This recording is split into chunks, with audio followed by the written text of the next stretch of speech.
Chapitre 10. Devenir capitaine du navire. Mélanie va voir Lucas dès que le livreur est parti. Lucas, j'ai beaucoup réfléchi à ce que tu m'as dit hier, le logiciel du cerveau et les parasites et tout ça. J'ai une question. Comment protéger mon cerveau ?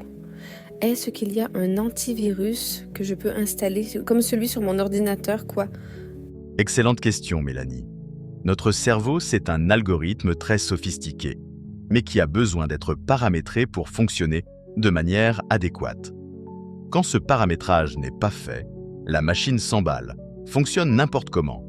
C'est la peur qui nous domine et on ne peut pas avancer.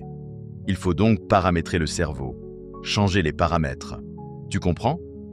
Il faut remplacer la peur par l'envie de créer, découvrir, expérimenter, etc. C'est un mouvement d'ouverture au monde, par opposition à la peur, qui est un mouvement de repli sur soi.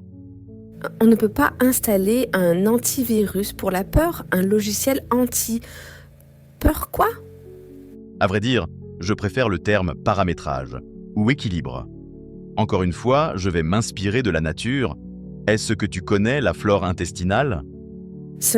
Non, pas vraiment. C'est les intestins, c'est ça ? Oui, exactement. La flore intestinale, ce sont les milliards de micro-organismes qui vivent dans nos intestins. Il y a de tout, des bactéries, des parasites aussi. C'est un écosystème très complexe et qui doit rester en équilibre dynamique pour que l'on soit en bonne santé. Autrement dit, il y a plein de mauvaises bactéries, mais elles font partie de l'écosystème, elles ont un rôle à jouer, un peu comme la peur dans nos vies, elle est importante dans une certaine mesure pour nous protéger, mais elle ne doit pas dominer.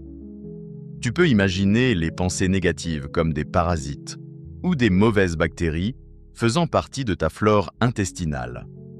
Tu sais, dans nos intestins, il y a des millions de souches de bactéries différentes qui doivent être juste en équilibre afin de nous aider à digérer les aliments et à réaliser plein de réactions enzymatiques. On ne peut pas chasser les mauvaises bactéries à proprement dit, on peut juste nourrir les bonnes bactéries avec les bons aliments afin d'avoir une flore intestinale équilibrée et saine. De même, si tu fais attention à une pensée, tu la nourris et elle grandit. Si tu interagis avec elle, tu l'entretiens et tu l'aides à se développer, donner naissance à plein de bébés pensées similaires. Ce qu'il faut faire, c'est ignorer la pensée négative et orienter ton attention vers une autre pensée de ton choix. C'est un travail mental qui demande une grande présence d'esprit. C'est difficile au début, mais une fois on s'habitue, ça devient un réflexe.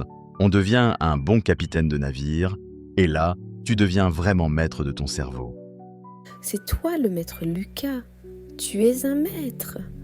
Franchement, j'apprends des choses magnifiques avec toi. Je suis tellement heureuse de t'avoir rencontré à ce moment de ma vie. Lucas sourit. Mélanie retourne au travail avec la sensation d'une allumette qui vient de craquer, une étincelle qui commence à éclaircir son obscurité. Elle voit la porte de sortie maintenant. Elle va y arriver. Elle va devenir maître de son cerveau, capitaine de son navire.